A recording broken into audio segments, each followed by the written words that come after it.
trail of blooms here in the Mojave Desert. I am in my RV right now, still fixing it up little by little.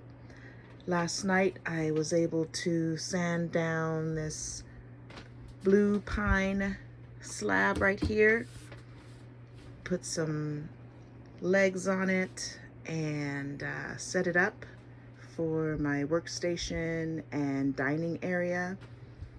Really proud of how it came out, thanks to community. Got my heater down here to keep my feet nice and cozy in the wintertime. I'm gonna slap some seed oil on here to shine it up, and probably also sand these legs down. Still working on the wallpaper. Still got to do the floor, but yeah, this is how it's going so far. Slowly but surely. Also added a new addition, the swamp cooler. Very excited. All right, y'all. See you next time.